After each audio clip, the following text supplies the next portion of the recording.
Harvard Divinity School. World Christianity, Christianity in the West, Continuities and Differences, April 18th, 2023. Good evening, everybody, from the Harvard Divinity School campus in Cambridge, Massachusetts.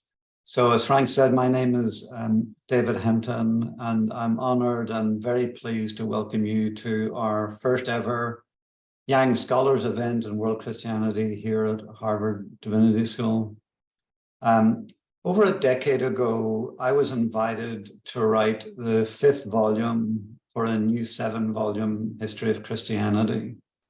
And the aim of this series, published by Taurus, was to replace the old Pelican History of the Church.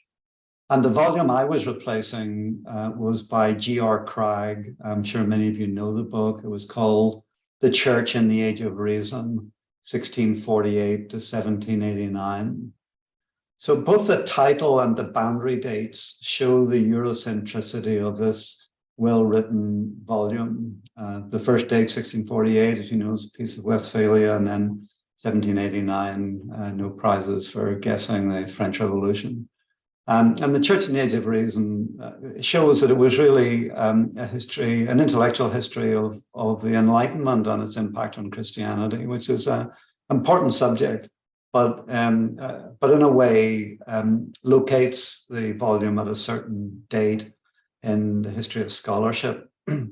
So my task was to write about the early modern period, from the late 17th to the early 19th centuries. I called it the Church in the long 18th century.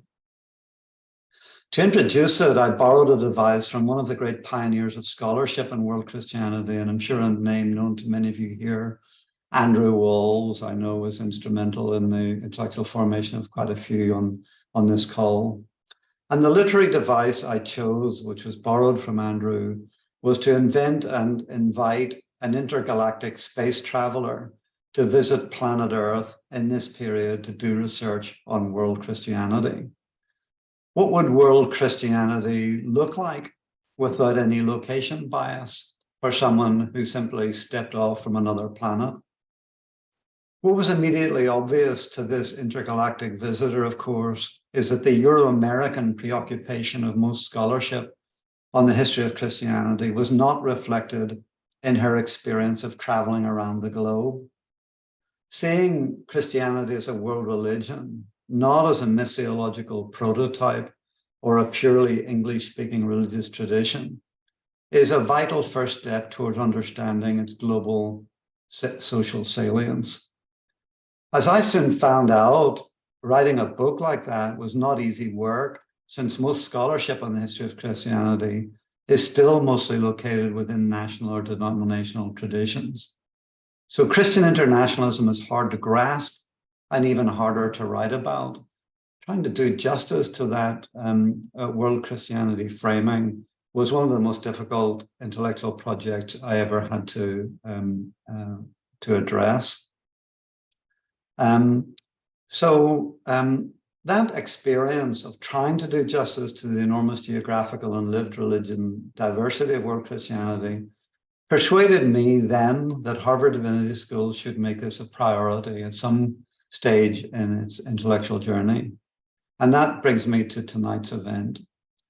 As you know, the Young Visiting Scholars in World Christianity program at HDS was established by Nancy and XD Yang and ran for the first time during the 2021-22 academic year.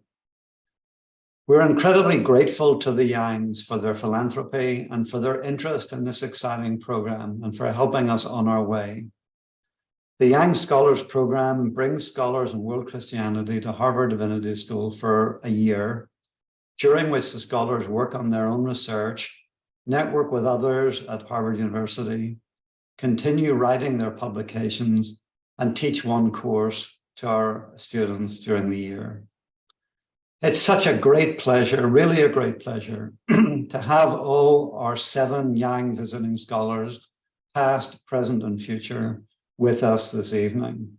So we extend a very special welcome to you all, and thank you for coming to HDS for a year and for joining us for this important evening.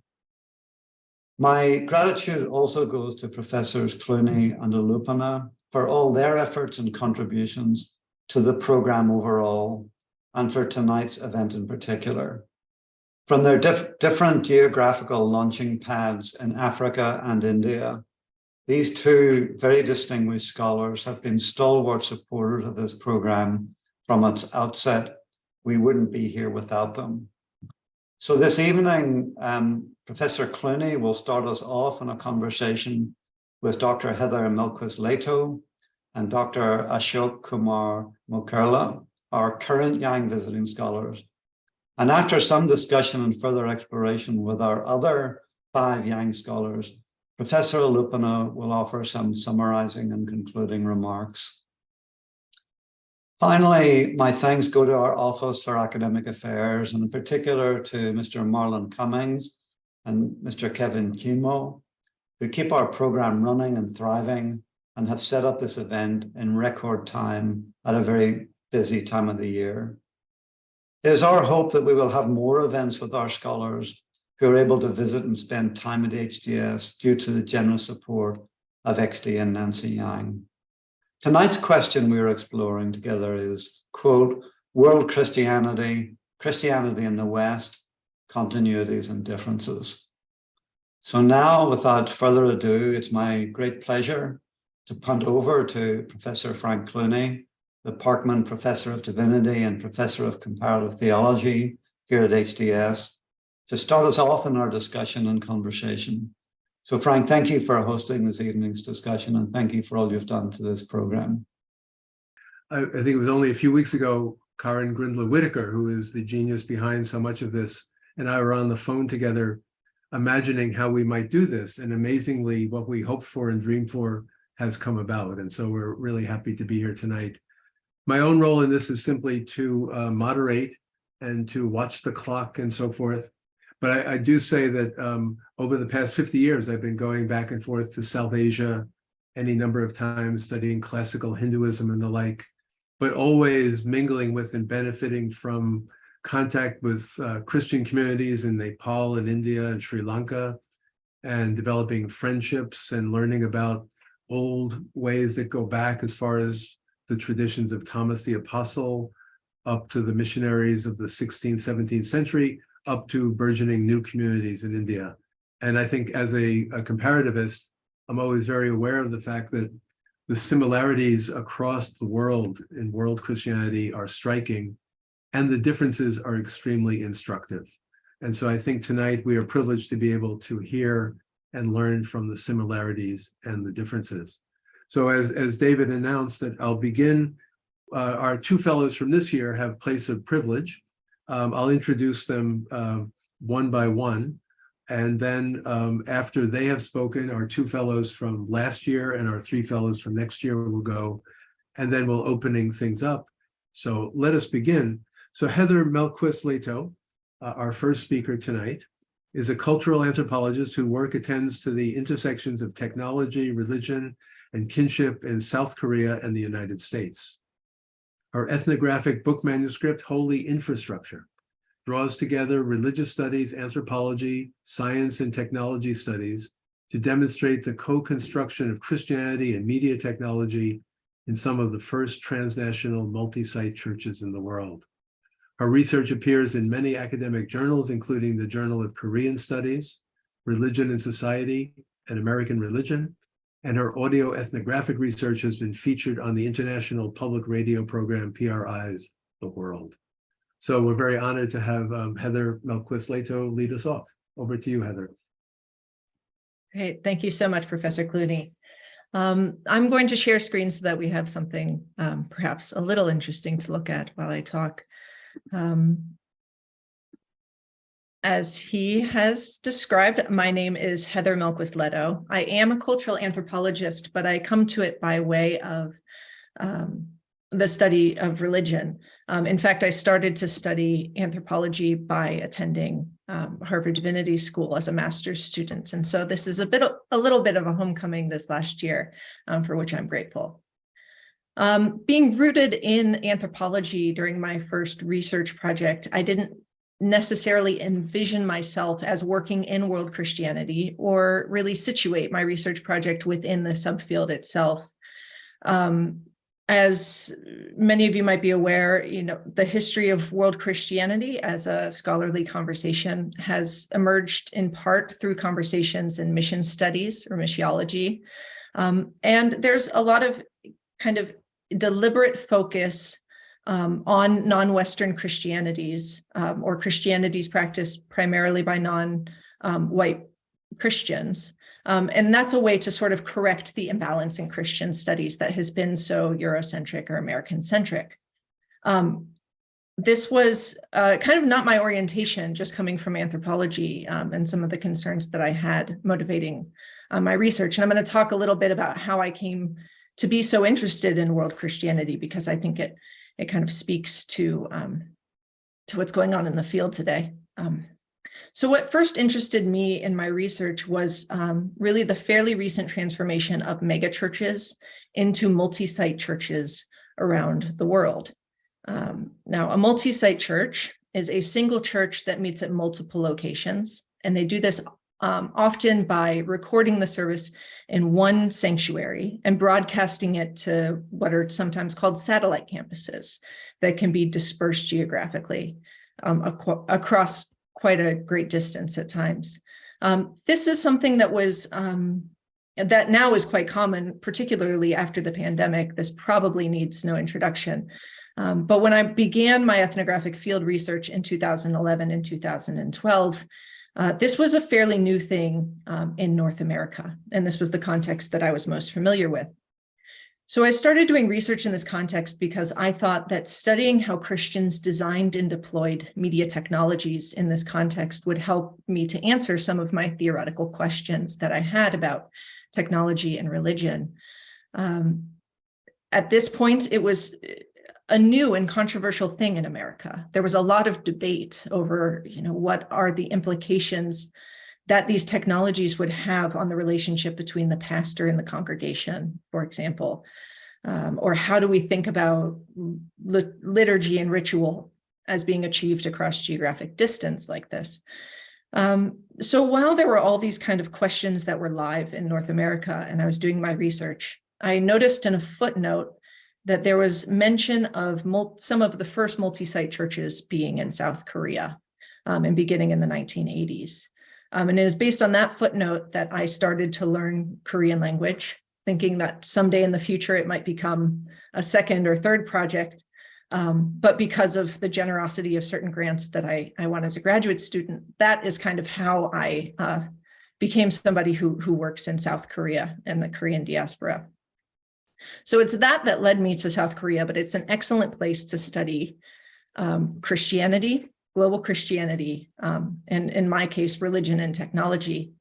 These are the three kind of main churches that I did my research at: Onuri Church, Sarang Church, and Yoido Full Gospel Church, which is perhaps the most famous because it has been known to be the largest church in the world for quite some time. At one point, they claimed almost 1 million congregants at just the main location alone, but they have hundreds of campuses spread throughout the world. South Korea is an excellent place to study these things. As I said, even though Protestant Christianity was a fairly marginal religion in South Korea at the end of the Korean War, it grew very rapidly to the point that in the 1980s and 1990s, it was the site of many of the largest churches for several denominations. And so I learned a lot of things about Christianity and megachurch Christianity in particular from doing this research. Perhaps first and foremost, I'm going to highlight a couple of those things because I think that they're particularly definitive of kind of megachurch trends of the last 20 or 30 years. First, I was able to kind of trace empirically the influence of South Korean churches on American megachurches in developing these multi-site church structures. When I first began my project, I was under the assumption that this was a trend that began in the United States or perhaps Australia, and then was moving throughout the globe, because this was the narrative that was being relayed to me, not only through the churches, but also in the scholarship that I was reading. But in fact, I was able to kind of highlight the way that not only were American churches not the pioneer of this organizational form, but in certain notable prominent cases, they were directly modeling themselves off of South Korean examples, as in the case of Willow Creek Church here. I have a picture here of the founding pastor of the South Korean church I studied, and Willow Creek's founding pastor. This was a time in which Willow Creek was beginning to develop their multi-site church and would later become sort of popularly attributed with having pioneered it.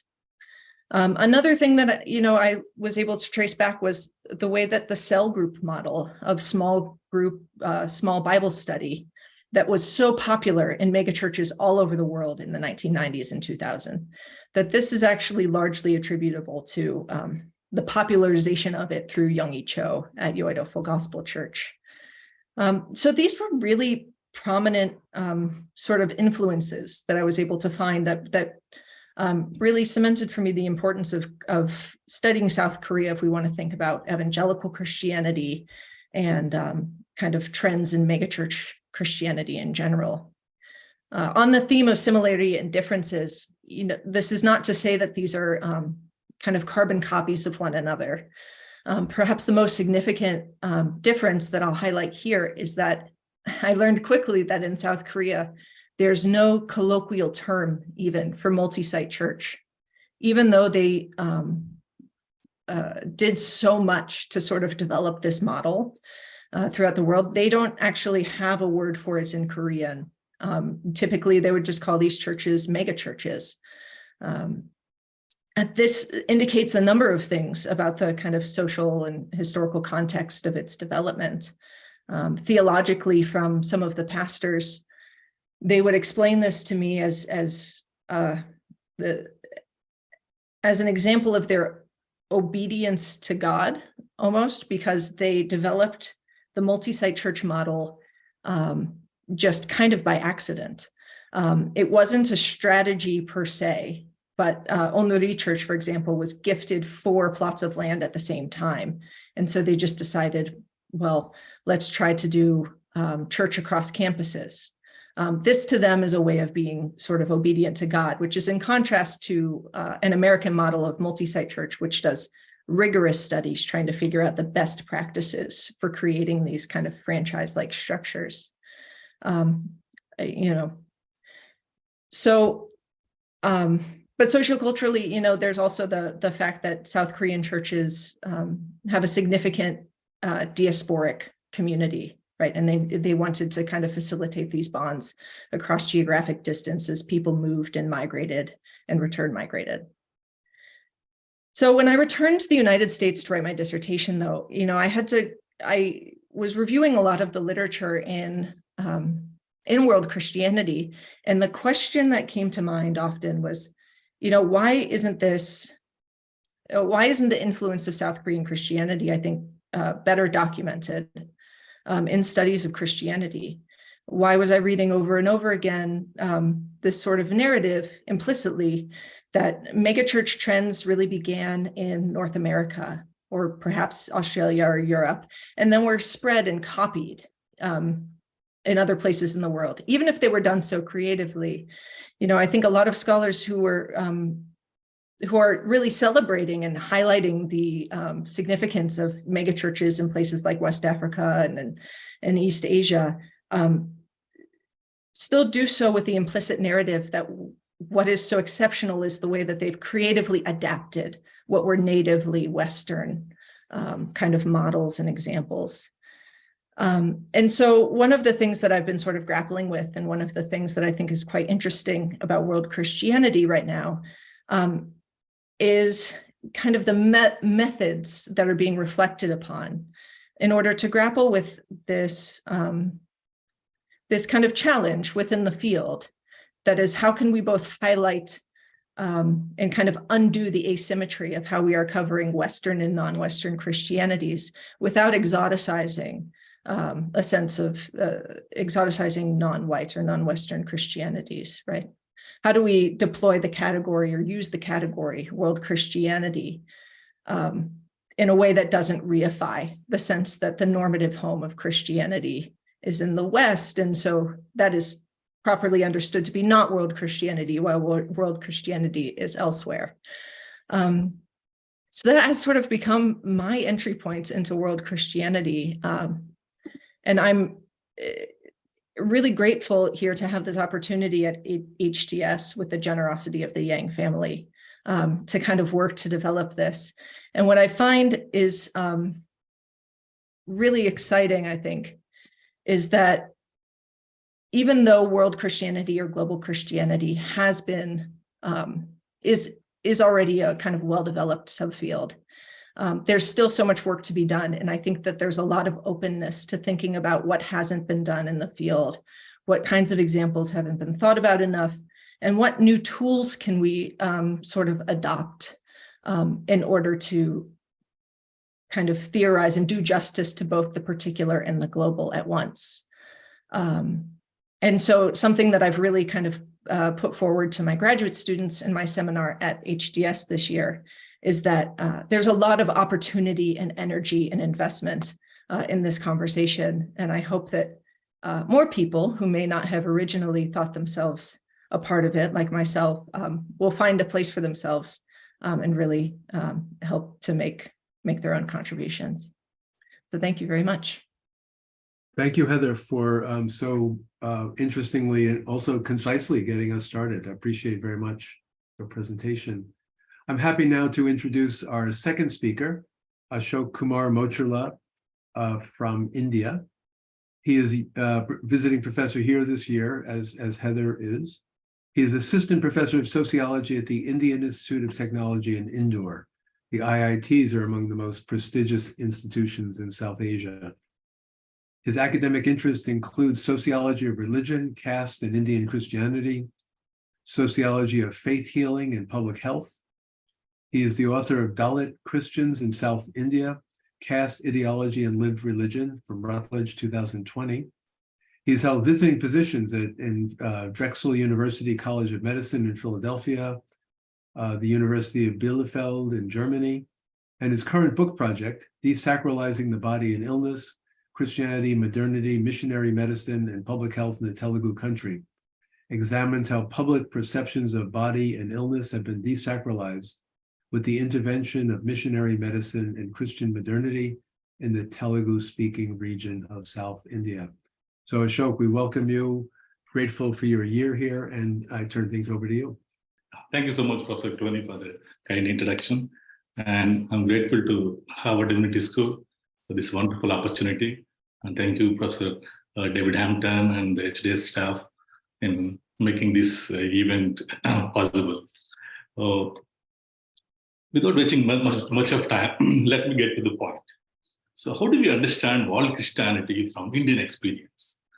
And today, roughly, there are about 32 million Indian Christians living in different parts of Indian states. And even an unofficial estimate says that that number would be way more than 40 million, because there are a lot many Pentecostals who do not officially identify themselves as Christians, owing to legal entanglement and other social dynamics associated with each and every region.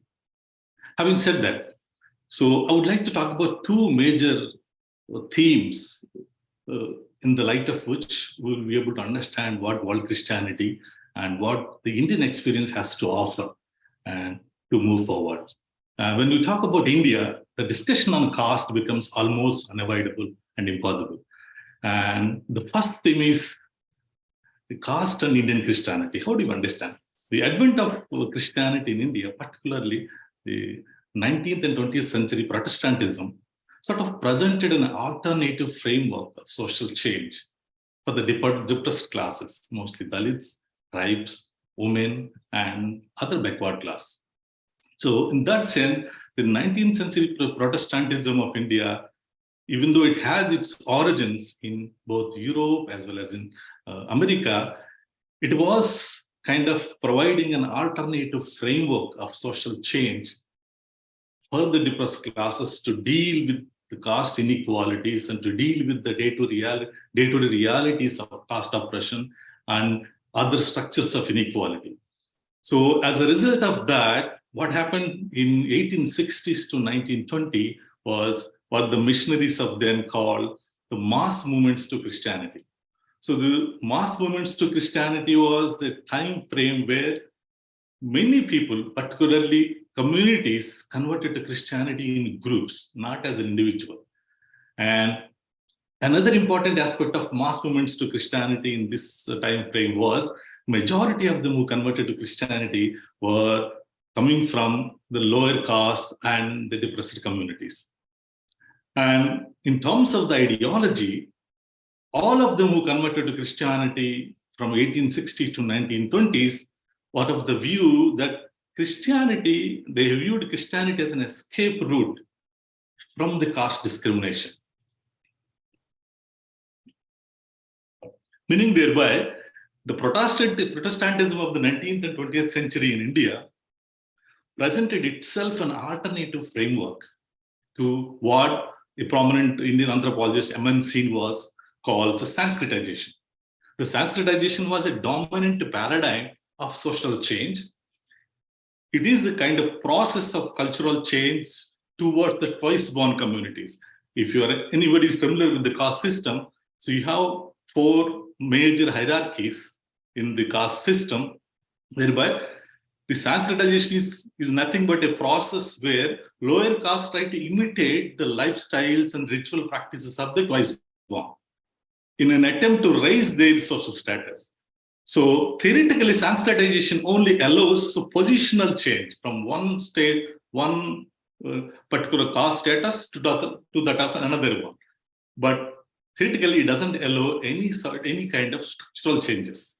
But Christianity as a framework, going beyond this Sanskritization, provided the lower caste and the depressed communities with an alternative ideas, practices, symbols, and a worldview to contest the structures of caste inequality from 1860s to 1920. As a result of that, today, we have an overwhelming majority of Indian Christians coming from the lower caste background.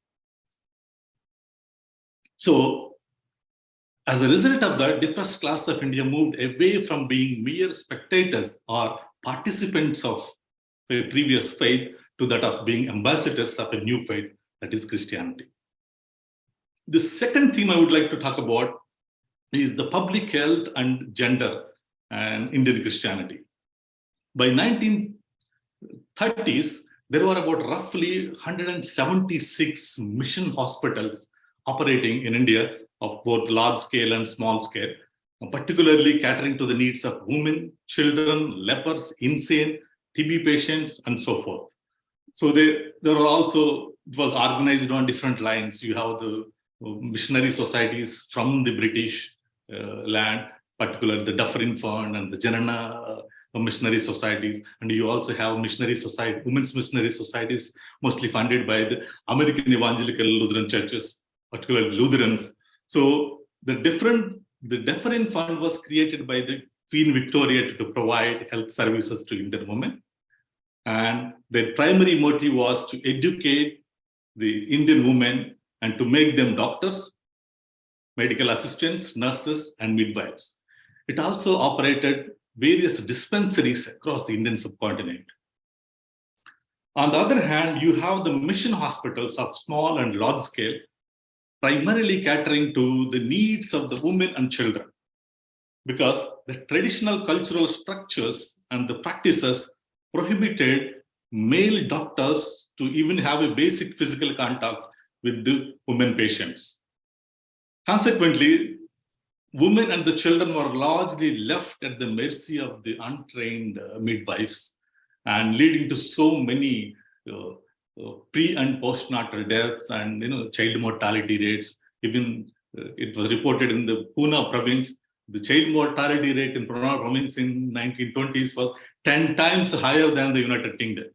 So that was the seriousness of the medical situation that women and the children were going on, experiencing. So in that sense, the current project that I'm trying to look at was a kind of pioneering attempt by a pioneering women medical missionary who traveled all the way from Philadelphia to a small town in the Telugu-speaking region of Madras Presidency in the 19th century, and established a hospital to serve the women and children. So this project analyzes how a pioneering woman missionary fundamentally transformed the gender relations in the field of medicine by establishing hospitals, nursing colleges, and medical colleges for women. And it sort of, in a way, breaks down the cultural barriers and to democratize the medical knowledge as well as education in favor of the women and the lower caste. So from these two major themes, you have about roughly 176 medical missions. And prior to that, you have a sizable number of people, close to 30 million people converting to Christianity on the grounds that Christianity is an alternative route to escape the caste discrimination. So in that sense, the essence of world Christianity being that human beings are equal in the sight of God has been an integral part of Indians who dealt with the most compelling social challenges in the past, including the freedom struggle and their ongoing journey today. So as Dana Robert observes, the strength of world Christianity lies in its creative interweaving of the web of a world religion with the woof of its local context. Thank you. Thank you very much, Ashok, for opening up so many more questions. I'd like to think that as we go along, we're accumulating unique insights. So first Heather and now Ashok, opening up questions and possibilities for discussion later on. So having heard two more ample presentations from our young fellows of this year, we now will have 5 shorter presentations by our past fellows and our coming fellows, giving them the impossible task of taking very complicated material and speaking about it in only 5 minutes or so. So we're sympathetic with them in advance at all that they will be challenged to do. I'll introduce them one by one. We'll have, first of all, last year's fellows who graciously brought so much to our community in their time with us, beginning with Chandra Mallampalli. So Chandra Mallampalli holds the Fletcher Jones Foundation Chair at Westmont College, and he is a professor of South Asian history.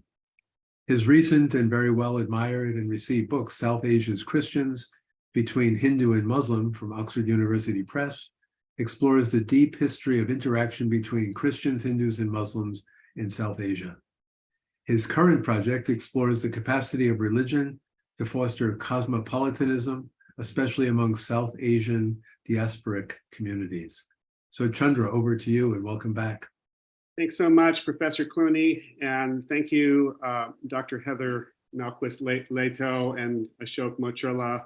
Really great to meet you, and I think you're going to have, it must have been an exciting year for you here at Harvard, as it was for me. I don't have that much to say, and I only have 5 minutes, so I'm just going to play off of what each of you has said, riff a little bit. The first issue that jumps out at me as I listen to Dr. Lehto relates to the issue of difference. The very field of world or global Christianity is predicated on a certain type of difference of the non-West from the West, and of these expressions of Christianity in Africa and Asia, that there is agency and there is a role for what came before in the ways that Christianity is expressed. And it seemed as I was listening to the relationship between megachurches and the satellites, that there is more of a capacity to identify the similarities, the identification, the common identity that's shared between the satellites and the megachurch. That seems to break down when we look at the Christianities across the ocean, that there is a type of a difference that is hard to grapple with. I remember reading something from the Africanist Paul Landau, who basically contended that it's very difficult to recognize African Christianity as a common religion to what is practiced in America. And so I continue to ponder that as I look at the different expressions of Christianity around the world. What is the glue? And does belonging to a common religion presume that there is some kind of solidarity, some sort of cooperation that exists between the traditions across the world? What's the affinity? The other questions that come to mind as I think of the corporateness of some of these entities in South Korea or other megachurches around the world relates to the issue of capitalism, of global wealth, and these are issues that are taken up in earlier work. Is our megachurches an expression of the American gospel being exported abroad and the impact of broadcasting?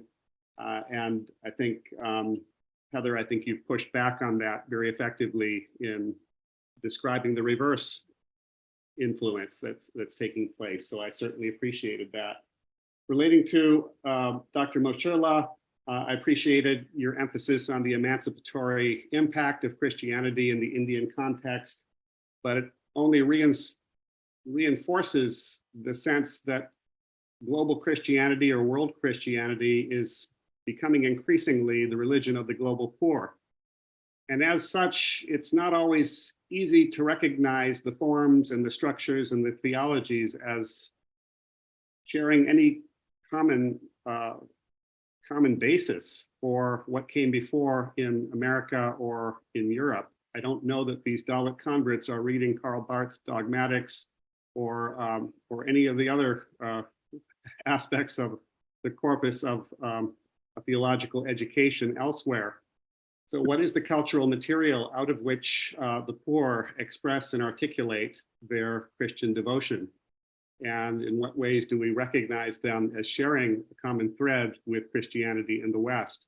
I think that's the task of the study of world Christianity, is to really listen carefully to the ground, understand subaltern experiences and the different ways that they're formulated. So I'll leave it at that. Thank you, Chandra. Being marvelously succinct. Everybody's being so succinct tonight, which will leave us plenty of time later on to amplify and have back and forth among the speakers and all of us who are listening in. But thank you for picking up on the two presentations made already, and then bringing out some of these aspects, which I think will give us a lot to talk about. Our second speaker from last year is Dr. Oluwakemi Abiodun Adesina, who is Associate Professor of History at Redeemers University in Ede, Osun State in Nigeria. Kemi, as she is popularly known, is currently the editor of Genda, a journal of culture and African women's studies. She has published in local and international journals and books. She is currently working on a book manuscript entitled Youth and Pentecostalism in Nigeria. So Kemi, over to you, and welcome back. And thank you for coming from a different time zone to be with us tonight. Thank you very much, Professor Clooney. It's a pleasure seeing you again, Chandra. Etha, it's a pleasure meeting you, and Ashok. Well, for this presentation, I've actually looked at the future of global Christianity, but I am going to lay emphasis on the place of Nigerian youths in the future of global Christianity. Nigeria is a great player in global Christianity, particularly within the scope of reverse mission. And the youth in Nigeria are actually playing a great role in Christianity, in world Christianity. From my studies, the role of youth, particularly in the future of global Christianity, cannot be overemphasized. The youths are the future of the church, and they play significant roles in the growth and development of the church. From my research, we carried out a study through Google Form. And like Ethel rightly said, technology is a very important feature of world Christianity, which the youth use a lot, particularly through the various social media platforms.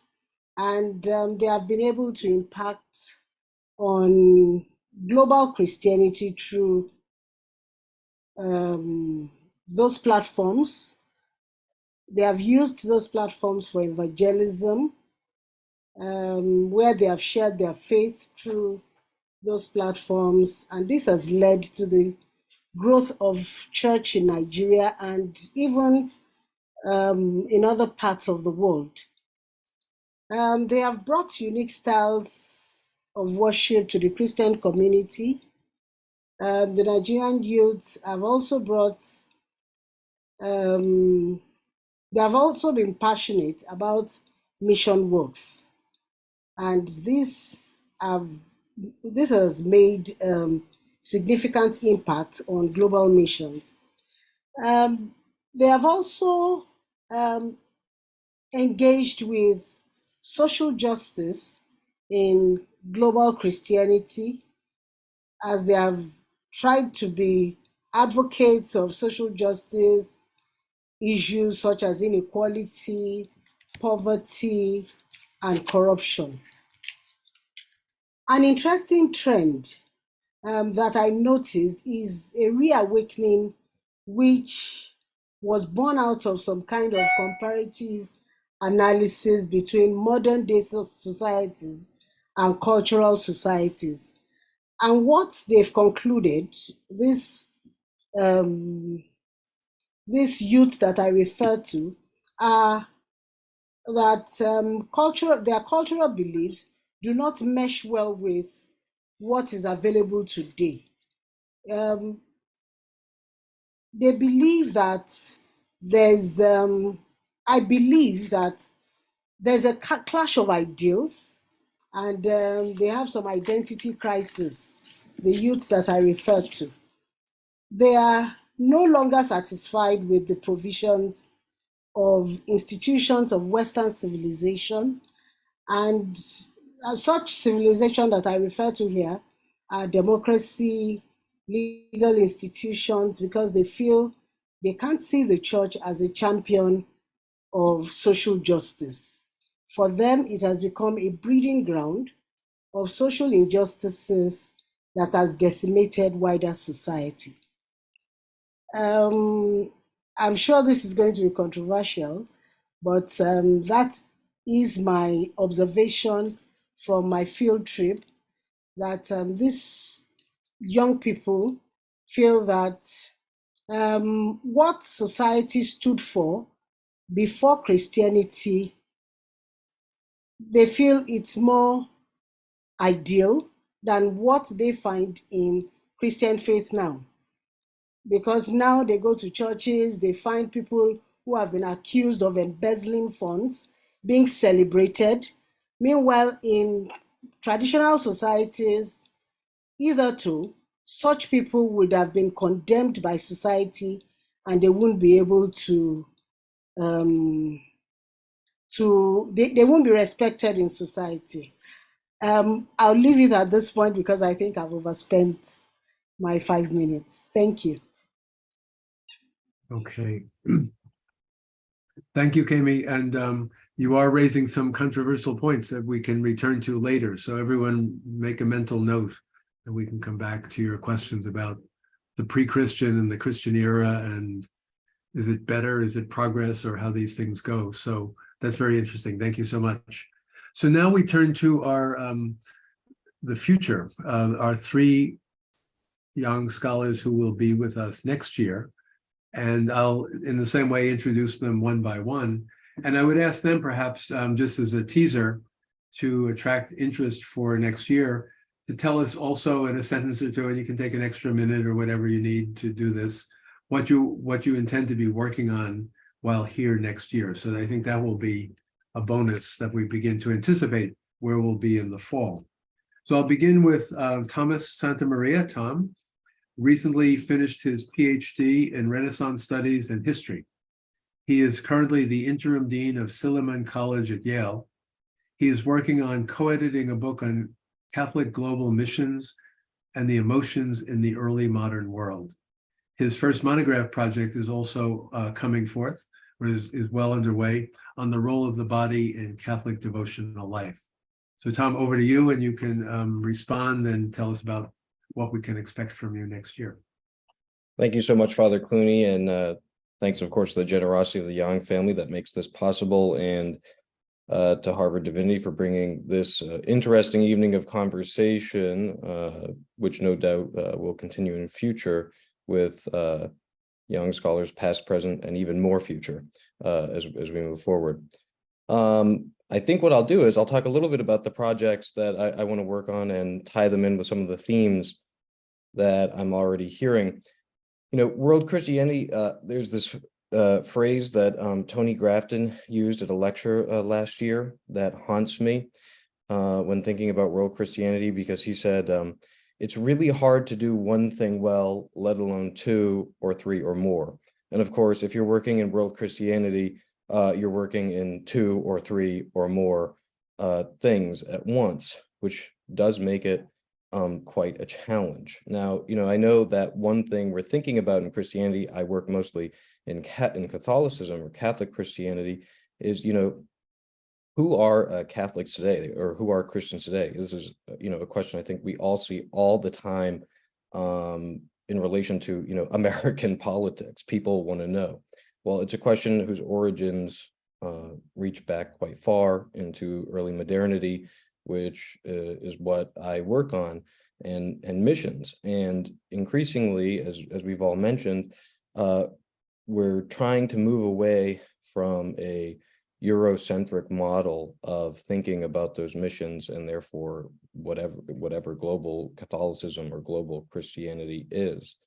And you know, one thing that I think I'm proposing to start addressing that problem as we try to move away from the European voices and think more of the subaltern voices is sort of a new theme. A lot of what we work on now is conversion.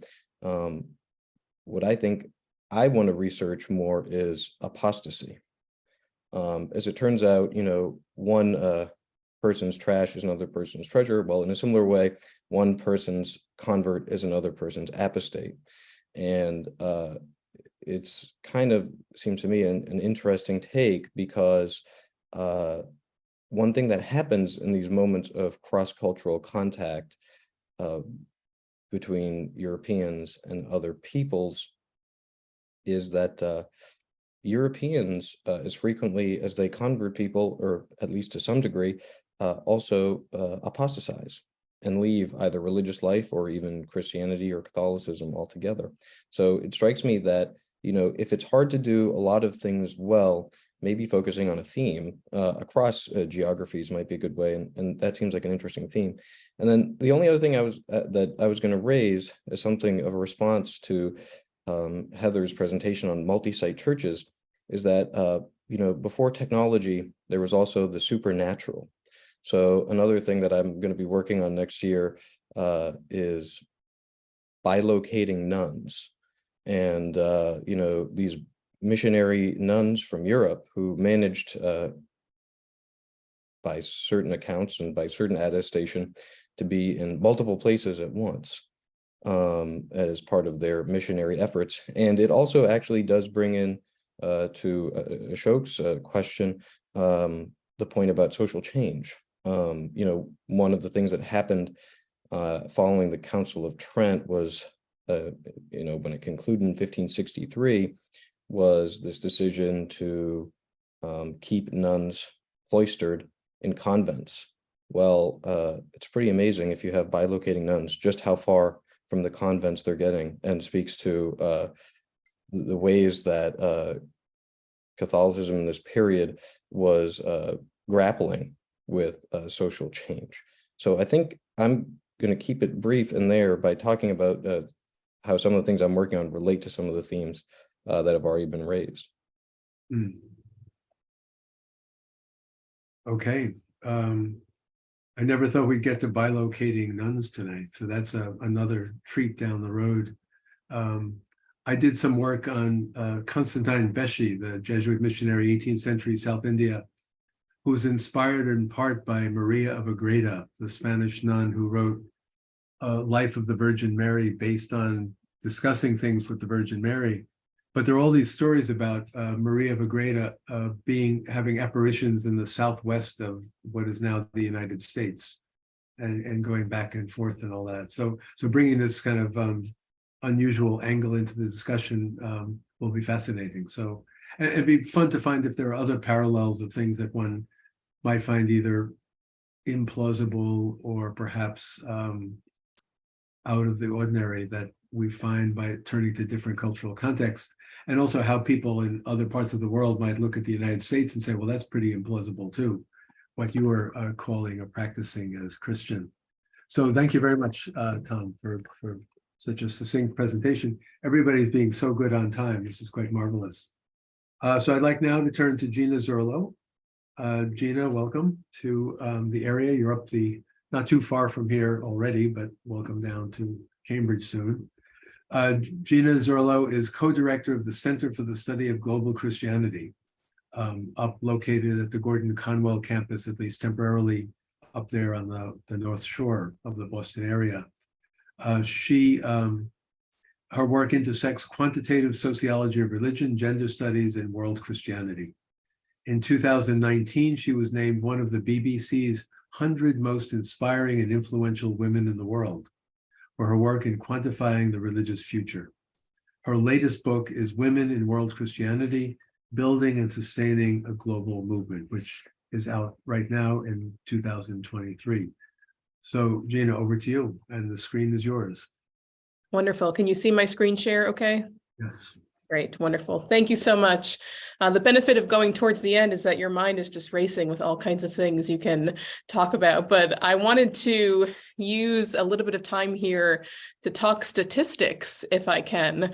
My entry point into world Christianity is through quantitative social science.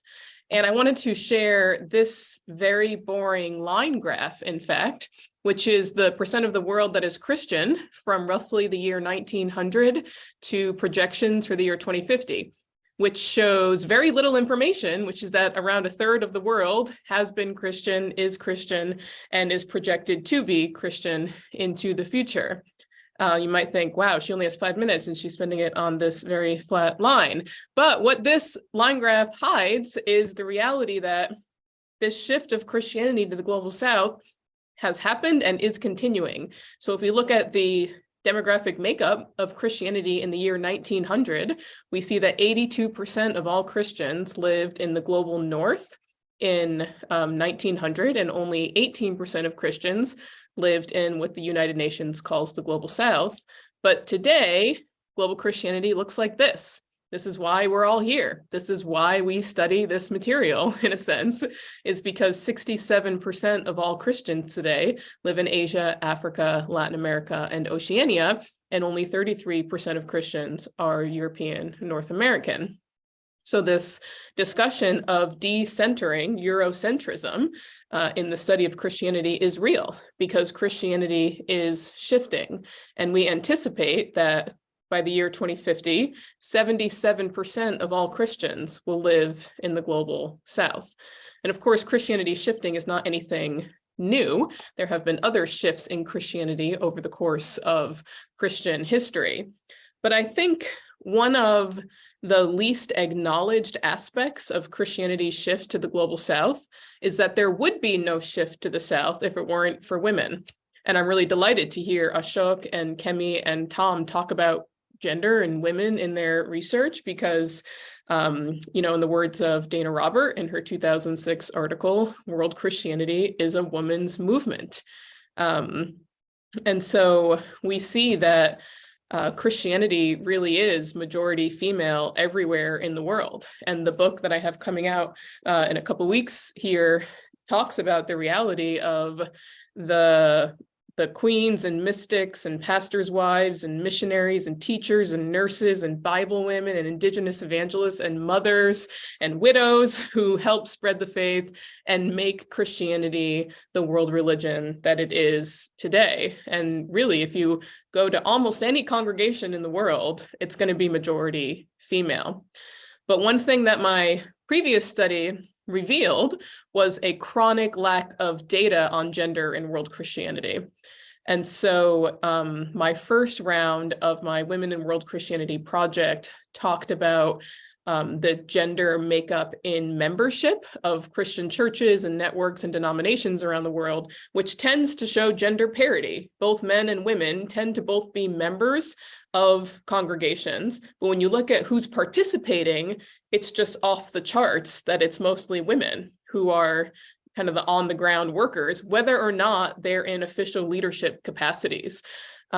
So what I'll be doing at HDS in this coming year is getting at more nuanced, more localized participation data for gender in world Christianity. So looking at what is the gap between men and women's participation as it comes to leadership, as it comes to private practices, public practices, importance of religion in your life, some of these standard sociological measures of religiosity, really nuancing and investigating the gender gap that exists in world Christianity and trying to fill the data gap that exists in world Christianity as well. So I'm just delighted to join all of you at HDS next year. Okay, that is also fascinating. Thank you so much, Gina. And knowing so much and saying it so succinctly, again, is a marvelous quality that you show us today. So thanks for that. And then finally, of our visitors for next year, we have Nathaniel Homewood. So welcome, Nathaniel, to joining us tonight. Is lecturer in the Department of Religion at Rice University in Houston, Texas. He received his PhD in religion from Rice in 2018. His first book was entitled Seductive Spirits, Deliverance, Demons, and Sexual World-Making in Ghanaian Pentecostalism. And it's going to be published by Stanford University Press early 2024. He's already working on a second book for Bloomsbury Publishing, exploring global Christianity in the city of Houston, and a third, I think, long-term project on the global networks of the controversial faith healer, Benny Hinn. So over to you, Nathaniel, to complete our tour of the young fellows, past, present, and future. Yeah, thank you so much. It's a real pleasure and a thrill to be part of this, both the discussion today and also now the legacy of the young scholarship and all who have gone before and who will come after. So this is a real pleasure. I think what I'm going to share today will build on what Heather was saying, but I came in late. So if I'm mischaracterizing anything, I apologize. One of the things that I have become increasingly interested in world Christianity is the fact that it is not a here and there, a West and the rest type of field, but it is marked by constant interplay of networks between a great many places. And so one of the ways that I'm exploring that is this book that I'm writing now on Christianity in Houston, which started as a book on Christianity in Houston and is now really a world Christianity book in Houston. Because the reality is that in a city this diverse, the story of Christianity is varied and incredibly diverse. So we have incredible African churches here. We have all sorts of Orthodox churches here. But also in the way that Christianity is practiced on a daily level, is on a daily basis, is a story of world Christianity. So we have quinceañeras that are rooted in masses from and practices from Mexico. We have sports, which I just finished an interview with Hakeem Olajuwon, the great Nigerian Muslim basketball player, who is a big part of the story of Christianity and religion in this city. And so in all these varied ways, you have Christianity in Houston, not a story of American evangelical and or Baptist Christianity as one might assume, but actually a story of many Christianities from many places flourishing in a place where it is hot and hard to flourish. As far as my thoughts on world Christianity, one is that very fact that I think it is all about thinking through the ways in which networks move throughout the world. And so that's what I'm going to be working on largely in my year at HDS. I'm going to be spending it looking at the popular but also controversial faith healer Benny Hinn, which seems like a weird choice for a world Christianity project because he is in so many ways defined by American excess, even though he's not American, was born in Palestine and grew up in Canada. And so what I'm doing with Benny Hinn, though, is considering from the start his very international audience. So I have attended many Benny Hinn events and have gotten to know Benny Hinn closely and attend his Zoom events. And it is remarkable the international flavor of the audience. In fact, the American part of the audience is quite small. So starting from that, I was interested in what does that mean? And also, how has that come about? And so what I'm doing is a multi-site ethnographic project on Benny Hinn, exploring how places other than the US have influenced Benny Hinn, and Benny Hinn has influenced people there. It came out of early field work where I would be in Zimbabwe and there would be no electricity, but they would turn on the generator to watch Benny Hinn. Or I was in Ghana and the prophets there very much were emulating what they had seen from Benny Hinn. But Benny Hinn has also learned much in his traverse around the globe. And so my hope is to explore the ways in which those travels have also influenced and shaped what he does in his ministry. I wanted to just also finally add that I was thrilled to hear conversations already about gender and class, as I think they are crucial elements of the exploration of world Christianity. But I also hope that race and sexuality play a more prominent role in conversations of world Christianity. I think they have played a muted role to date, and there is much more to be done there.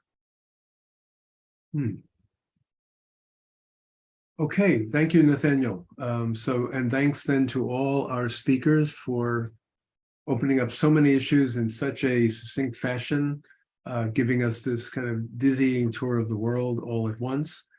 Since we're doing so well on time, before opening it up to any questions from the audience, if others who've been listening in, please do put questions in the chat or comments you'd like us to discuss, or be ready to put up your electric hand in a few minutes to raise new questions and so on like that. But let me first just give an opportunity if any of the speakers would like to. Everybody has already been adverting to what others have had to say. Would anyone from Heather all the way to Nathaniel like to comment on what others have said or add to what others have said thus far? There's so much that could be talked about, but I give you the first opportunity. Yes, Heather, please. I'm sorry, I'm not going to follow directions. I'm going to add another thing to the queue, if I may. I just wanted to mention that both in Dr. Adesina's presentation and in Dr. Zerlo's, something that I wonder if either of you can kind of speak to is the demographic changes and the focus on youth, and how kind of as demographies shift in the coming years, and there are different predictions for that, how that might also affect the way that kind of world Christianity manifests around the globe. Be very fascinated to see more work on that, or if any of you have comments about that. So open up, Gina and Kami, would either of you like to take that up about the implications of the demographic, of the age changes and so on? Gina? Yeah, I can say a bit about that. So the Pew Research Center came out with their age report a few years ago, and they said the average age of Christians in sub-Saharan Africa is 19 years old. That's the average age. So they're some of the youngest Christians in the world, in a region of the world that has had a tremendous growth of Christianity, home to many of these mega churches, home to many prominent evangelists, home to a lot of people moving across borders for mission, right? So sub-Saharan Africa is becoming, in some ways, the quote unquote center of world Christianity, and yet it's a youth movement. So what are the implications of that?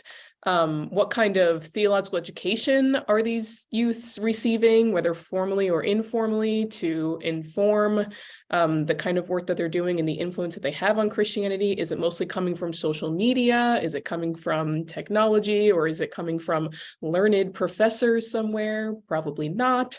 So there are a lot of implications of the youth bulge. And really, that's even one of the reasons why Christianity grew so much in Africa. Whereas, yes, a lot of people converted to Christianity in the mid-20th century, and then those families had lots of children. But there was a population boom in the mid-20th century that helped contribute to the growth of Christianity there as well. So I think we do need to think more critically about what this means, that the center of world Christianity is in some ways the youngest as well. And Gina, just to add before asking Kami if she'd like to say anything, would that mean that with this incredibly young average age of 19, that most of these young people are born into Christian families? They're not converts. Is that correct, or is that misconstrued? No, I think that's probably true. The rate of conversion has dropped off quite a bit as the potential pool of converts has gotten much smaller, because Muslims don't tend to convert to Christianity, Christians don't really convert to Islam, and most converts came from traditional African religion, and those communities have gotten smaller and smaller. So we're not seeing the same conversion rate as we did. Okay, fascinating. Kami, would you like to say anything about the youth factor? You mentioned it also. I quite agree with Gina. Okay. And just do either of you know, would this be true, the demographics of Muslims in Africa? They also would be aged rather young. Any information on that? It's in the Pew report. I'd have to, Okay. I read the Christian section more closely. Okay, Sorry. we'll look it up later. Okay. So again, thank you very much for Heather for getting us started. Other comments on that issue of youth, or back and forth among any of you who've spoken thus far about how to think about these things?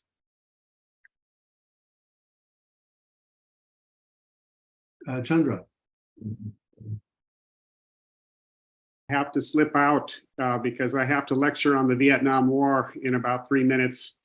But I just wanted to say I appreciated all the presentations and the discussion of networks, the discussion of apostasy, the discussion of multi-directionality and counting the numerical growth of Christians.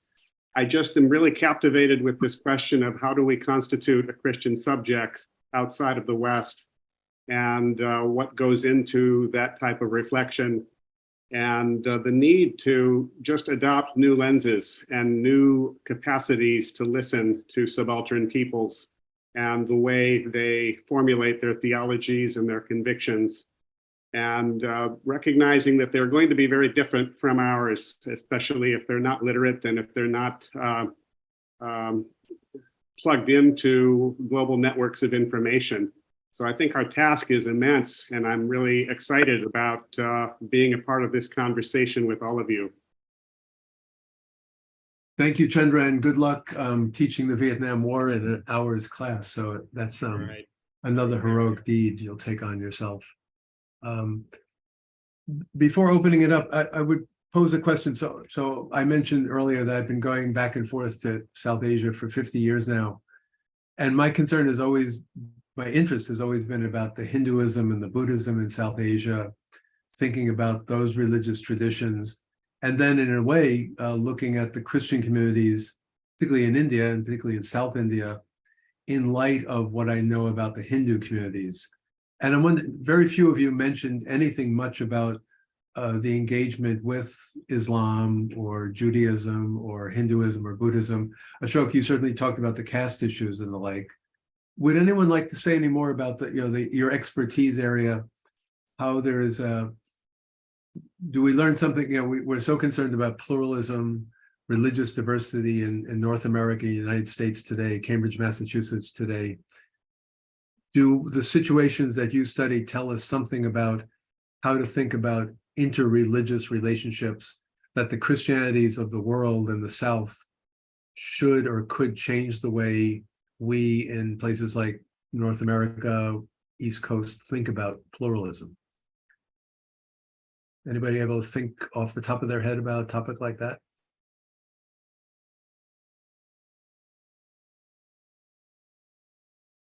I do, if you don't mind. Please, Gina, yeah, sure. So one of the interesting things is Singapore is one of the most religiously diverse places in the world, with large populations of Hindus, Muslims, Christians, Buddhists, right? For a very tiny, place. And a study came out a few years ago that said, 9 out of 10 Singaporeans are comfortable living in religious diversity.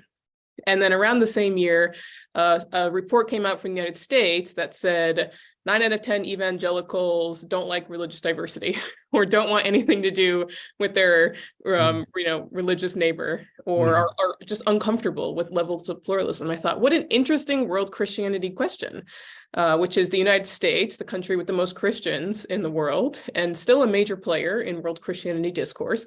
People are uncomfortable living in religious diversity, whereas Asian Christians very naturally live in religious diversity, have always lived in religious diversity. So as a Westerner, I don't want to read books from other Westerners about how to live in religious diversity. I want to read books from Singaporeans. I want to read books from Asian Christians, how to live and welcome your neighbor of other religious traditions. So that kind of decentering of Eurocentrism still needs to happen as well. But I think some have lost sight of this reality that Asian Christians live and breathe this kind of pluralism that is still rather quite new for Europeans and North Americans. Right, yeah. Others like to jump in on this topic about the...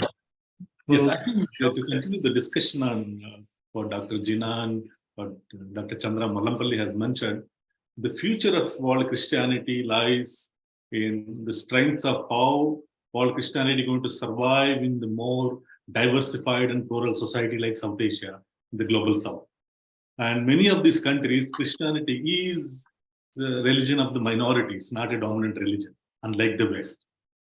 So that's what our research methods and the focus of world Christianity 2 to 3 decades down the line is going to be that. So how do we devise and model world Christianity to be suitable and a thriving religion in the context of many more non-Christian Abrahamic religions, particularly in the global South.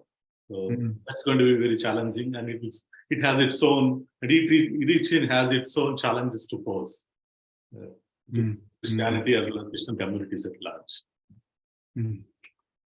Thank you.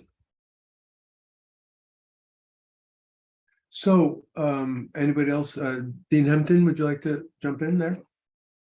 Yeah, thanks, Frank. I mean, one thing that's going through my mind, I think, is it goes back to what I said at the start in my introduction about writing this book that I tried to turn into a book on world Christianity over a period of 150 years and how to organize that and think about it. And it made me think a little bit of Tom's comment about Tony Grafton quote that it's hard to do one thing well, never mind 2 or 3. And I suppose what's going through my mind a little bit is, we've had this dazzling, travel trip around different parts of the world and looking at Christian expressions in different parts of the world, especially East and South Asia and Africa, Sub-Saharan Africa.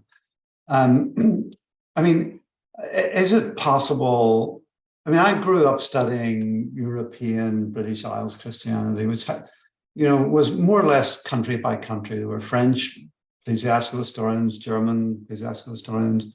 Even within the British Isles, there was Irish historians, Welsh historians, Scottish. I remember writing a book on Christian traditions in England, Scotland, Wales, and Ireland, which people thought was an ambitious thing to try and do, even in that small geographical area. So I think the question I have a little bit is that, is world Christianity going to be simply an amalgamation of local geographical studies that only one or two people have the kind of range and scope to bring together in some way? Or is there something like world Christianity where there's going to be creative interactions among scholars and around some of the themes that we've talked about tonight, women, sexuality, emotion, bodies, colonialism, whatever it might happen to be. So I think, I think, and the people here know far more about this than I do. This is not my specialism, but my understanding a little bit was that there was this kind of, group of people who were kind of pioneer scholars in world Christianity, people like Dana Robert and BU, Lamin Sani in Yale, Andrew Walls in the University of Edinburgh and Aberdeen. And that these were the kind of, the conceptual framers of how to think about this, and some, very fine books and some very creative articles, and that there was something like you might call world Christianity, or some kind of generic field like that encapsulated the work of the field going forward. So I suppose my question of the people on the panel is that, is something like that feasible? I mean, even among young scholars going forward, is there a sense of kind of field and disciplinary family spirit almost in what we're trying to do here? Or are we simply a federation of local geographies doing our bit, and it's world Christianity because it's happening in some different location from where we are now? So that seems to me to be a big, difficult question to think about.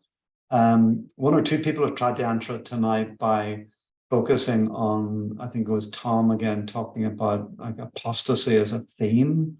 And no doubt there are other kinds of themes we can think of. And I was struck in the Gifford lectures I gave last year, I was trying to do a kind of world Christianity thing around these three words, networks, nodes, and nuclei, trying to see what networks are working, where are the nodal junction points where something important is happening, that then distributes itself in different parts of the world. And then nuclei, what are the kind of inner ingredients or DNA structure or atomic molecules of certain religious traditions that now allow them to spread beyond national geographical boundaries? So that's a long, rambling question, but I think you get the picture of what I'm trying to say. And I'd love to hear, the comments of some of our panelists on that, on that issue about how they see the next decade, for example, in relation to that question. Excellent, thank you. Whoever would like to take it up first, we have a good amount of time. Heather seems to be ready. Sure. Yeah, no, this is I love talking about this, actually. It's a bit of an obsession of mine. My answer is just that I hope so. I really do hope so. And I really think there's the opportunity to do so. I already think that you're seeing a lot of signals that world Christianity has sort of populated a number of kind of case studies historically, and is moving more towards studies of interaction and movement and processes, right, that make Christianity appear global, and networks and things like this. So thinking across spaces and comparatively is something that's already being done.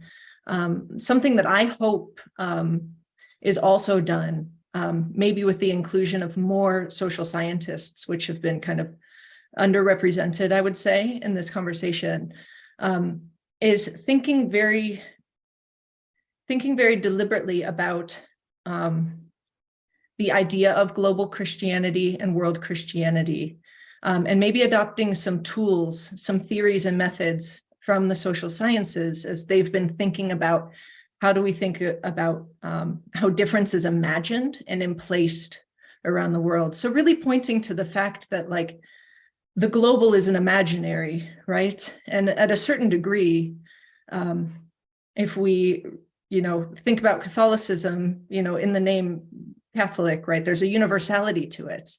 So to even refer to global Christianity in a sense is a bit kind of at odds. Like, when has Christianity never not been global, right? So I would really hope that going forward, we can kind of draw on some of these theories from things like anthropology or cultural geography or sociology to think critically about when did Christianity become envisioned as somehow not global?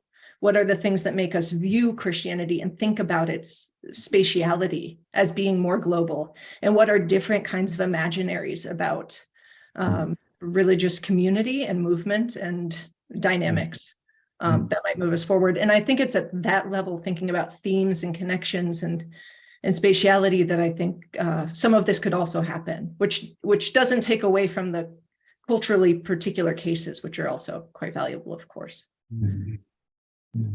Thanks, Heather. I was going to jump in if I could here and say that, it strikes me that, if you're doing early modern Catholicism today, it is global Catholicism. One wouldn't really be able to talk about Catholic Italy anymore, as maybe ecclesiastical historians of the past did, nation by nation. It just wouldn't really be accepted as an option.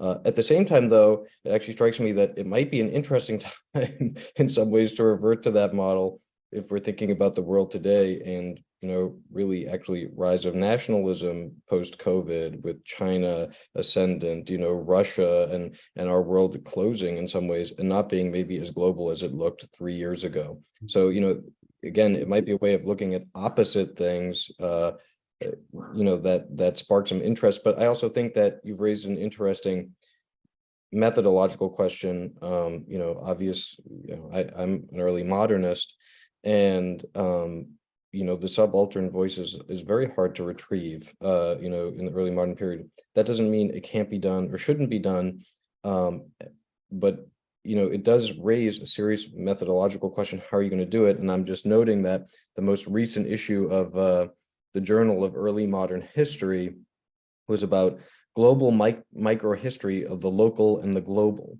And it was all about doing this, sort of comparative thing of taking small stories and seeing, how they emerge in global trends and themes, and thinking then about what that means as you're,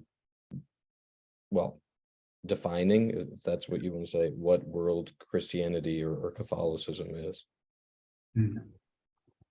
I have a little additional question, Frank, if I may. When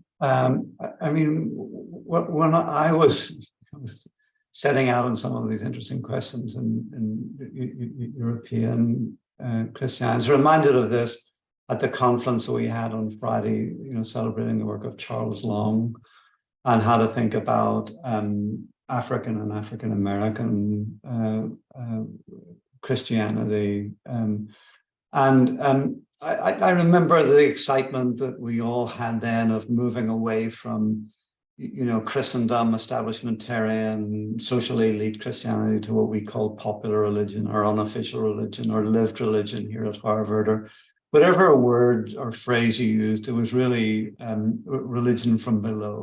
What does it look like outside, cultural elites and denominational structures and so on? So the question I have a little bit is that can some of those techniques of investigation and theories and models of reconstruction play out in a wider geographical area? Or is that simply a kind of recipe for another form of Euro-American imperialism and colonialism? You see what I'm getting at? In other words, is it best almost to avoid all of that scholarship and to say, well, that bunch of Europeans did that 20, 30 years ago, and the Keith Thomases and John Bosses of this world, interesting stuff, but it's not going to help us. Is it better to think that way? That it's better to start with very deep, either ethnographic or culturally embedded histories, anthropologies, ethnographies in particular places in Africa or in South Asia or East Asia? Or is there any conversation to be had with that kind of scholarship that some of us were raised in a while ago and had some productive results? So I'm kind of interested there. I mean, to what extent would be using that scholarship itself a piece of insensitive colonial appropriation that's best avoided?